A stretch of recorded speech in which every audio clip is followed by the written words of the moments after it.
record. One of the leaders of during 9/11 was Tom Von Essen. He was appointed the 29th FDNY commissioner of the city of New York by Mayor Rudy Giuliani on April 15th, 1996. And during that tumultuous, awful time, Mayor Giuliani, Commissioner Von Essen led a dazed city and country through the unthinkable. And it always means a lot to me to be able to honor Tom Von Essen's leadership when we visit every year at this time.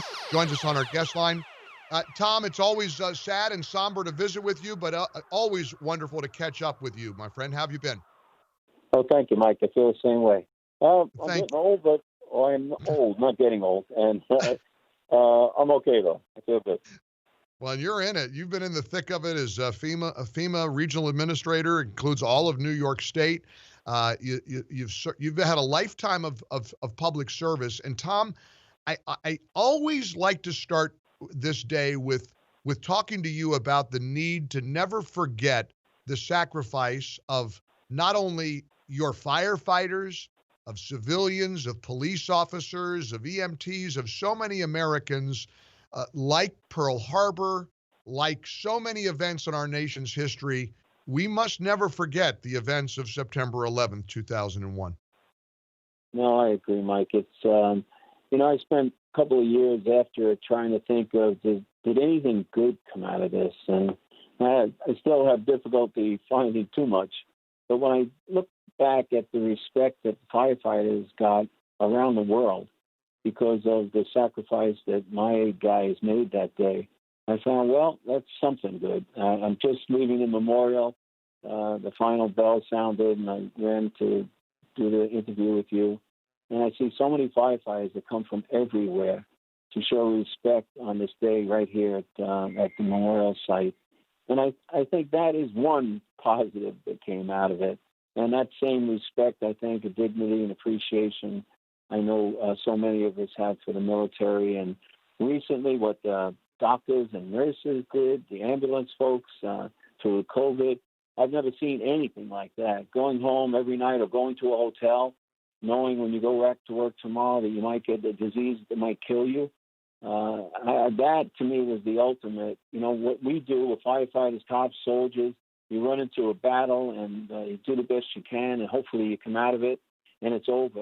What those folks did, every day they looked at tomorrow was going to be worse. And it went on for, 60, 75 days. So sure. That was an enormous, enormous sacrifice. The word heroes is thrown around pretty casually these days, and yet, and I know those of you who are true heroes don't like to be called heroes, but we've seen such inspirational, courageous, heroic behavior from first responders, doctors. Think about it. It's the equivalent of a firefighter running into a burning tower to have a doctor, a nurse, a physician's assistant, a medical professional in an occupation where you're right, they're exposed to this awful virus.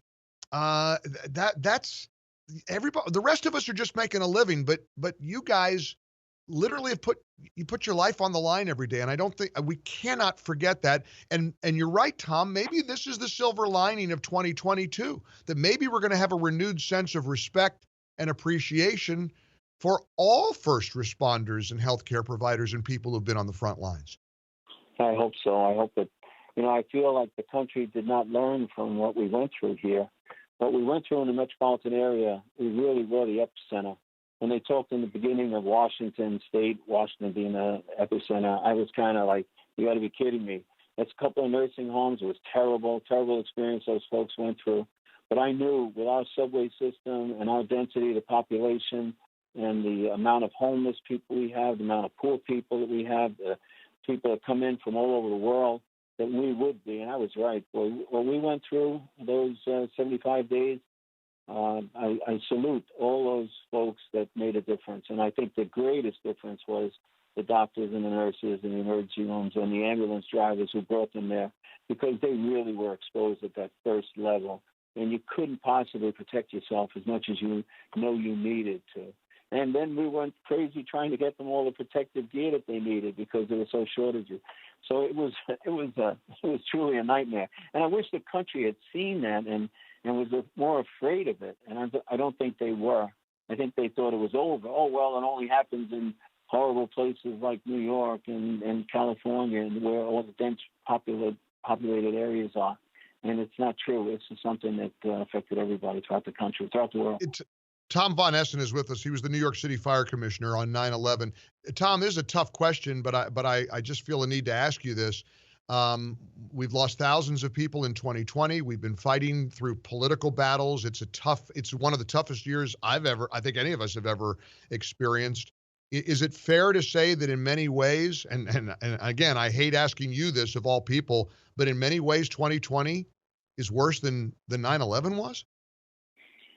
I think for the country, it is certainly Sure. For the nation, for the long-lasting effects. Yes, look at what it's done to our economy. How long will it be? Will we have a recession that turns into a depression? The commercial real estate.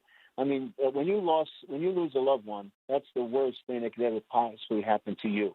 So you don't care if it's one or it's 100,000. It's your loved one that you lost.